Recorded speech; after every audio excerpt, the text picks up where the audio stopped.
गरीब किसान और कंजूस जमींदार। एक गांव में एक अमीर जमींदार रहता था। से अपने पैसों पर बड़ा घमंड था। जितने अधिक पैसे उसके पास थे उतना ही वह कंजूस भी था। अपने खेतों में काम करने वाले किसानों से वह खूब काम करवाता, मगर पगार कौड़ी भर भी न देता। मजबूर गरीब किसान मन मारकर उसके खेत में काम करते। उसी गांव में रामू नामक एक किसान रहता था। उसके पास थोड़ी सी जमीन थी। उसी में खेती बाड़ी कर वह अपना और अपने परिवार का गुजारा चलाता था। रामू बड़ा मेहनती था। वह दिन भर अपने खेत में काम करता और अपनी मेहनत के दम पर इतनी फसल प्राप्त कर लेता कि अपने परिवार के लिए 2 वक्त की रोटी जुटा सके।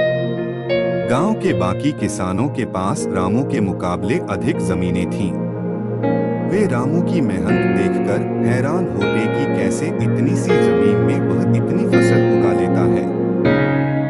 एक साल गांव में भयंकर सूखा पड़ा। बिना बारिश के खेत खलिहान सूखने लगे। गरीब किसानों के पास सिंचाई की कोई व्यवस्था न थी। वे सिंचाई के लिए बारिश पर ही निर्भर थे, इसलिए उनकी सारी फसल बर्बाद हो गई। रामू के साथ भी यही हुआ। अपने छोटे से खेत में वह किसी तरह अपने परिवार का पालन पोषण कर रहा था। अब उनके सामने भूखों मरने की नौबत आ गई। मजबूरी के कारण वह गांव के जमींदार के पास कर्ज मांगने गया। जमींदार कंजूस तो था। उसने सोचा कि यदि उसने रामू को पैसे दिए तो यह लौटा तो पाएगा नहीं, इसलिए इसे अपने खेत में काम पर लगा लेता हूँ। मेहनती तो ये है ही, और मजबूर भी कम पैसों में दुगुनी मेहनत करवाऊंगा। उसने रामू से कहा, देख रामू, मैं तुझे कर्ज तो दे नहीं सकता, लेकिन तेरी इतनी मदद कर सकता हूँ कि तुझे अपने खेत में काम पर रख लूं।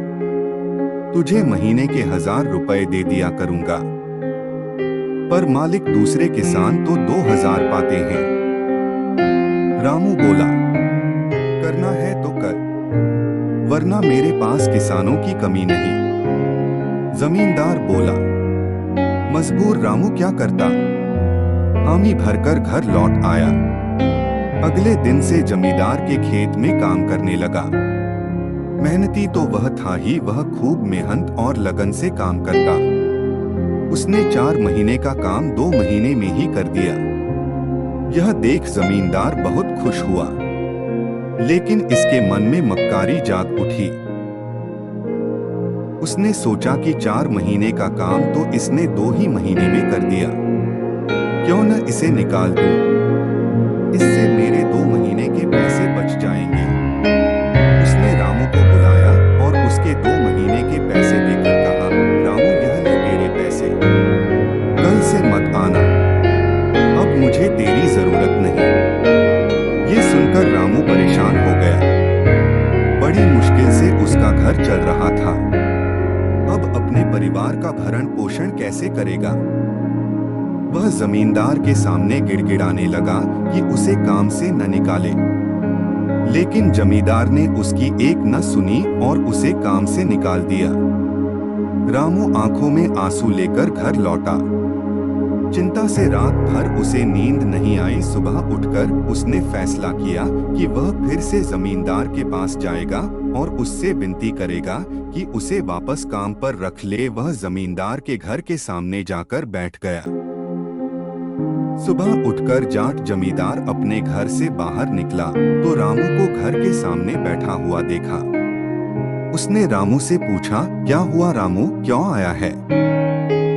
रामू जमींदार की पैरों पर गिर पड़ा और गिड़गिड़ाते हुए बोला, मुझ पर दया कीजिए मालिक, मुझे काम पर रख लीजिए, मेरा परिवार भूखा मर जाएगा। जमींदार ने उसकी एक न सुनी और उसे धक्के मार के वहां से निकाल दिया। रामू उस समय तो वहां से चला गया, लेकिन अगली सुबह फिर सेठ के घर के सामने जाकर बैठ गया। जमींदार ने उसे फिर बुरा भला कहकर भगा दिया। अब से रोज यही क्रम चलने लगा। रामू रोज जमींदार के घर के सामने जाकर बैठ जाता और जमींदार उसे भगा देता। पूरे गांव में इस बात की चर्चा होने लगी। सब जमींदार को भला बुरा कहने लगे। तंग आकर जमींदार ने सोचा कि क्यों ना कुछ दिन परिवार सहित दूसरे गांव चला जाऊं। मुझे घर पर ना देखकर रामू यहाँ आना बंद कर देगा। अगले दिन वह परिवार सहित दूसरे गांव अपने रिश्तेदार के घर चला गया। 10-15 दिन रिश्तेदार के घर रहने के बाद जब वह अपने घर लौटा तो मोहन को अपने घर के सामने बैठा नहीं पाया। वह मन ही मन खुश हुआ कि चलो उससे पीछा छूटा डॉट, लेकिन वह चकित भी हुआ कि आखिर रामू ने आना बंद क्यों कर दिया। उसने गांव वालों को बुलाकर पूछा तो पता चला कि रामू घायल है और अपने घर पर पड़ा हुआ है। जमींदार ने पूछा क्या हुआ उसे। एक जमींदार ने कहा, मालिक, आज जब दूसरे गांव चले गए थे तब भी रामू आपके घर के सामने बैठा रहता था। एक दिन आपका खाली घर देखकर कुछ चोर चोरी करने के इरादे से आपके घर में घुसे, लेकिन वे रामू की नजर में आगेम रामू अपनी जान की परवाह न कर उनसे उलझ गया और उन्हें भगा दिया। उनके बीच हुई हाथ पाई के कारण रामू घायल हो गया। ये जानकर जमींदार को खुद पर शर्म आने लगी कि उसने रामू के साथ कितना बुरा किया, लेकिन इसके बाद भी रामू उसके घर चोरी होने से बचाने के लिए चोरों से उलझ गया। वह पछताने लगा। उसने रामू के घर जाने का फैसला किया। वह रामू के घर पहुंचा तो देखा कि रामू बड़ी दयनीय अवस्था में चारपाई पर पड़ा हुआ है। उसके बच्चे भूख से बिलख रहे हैं। ये देख जमींदार का दिल भर आया।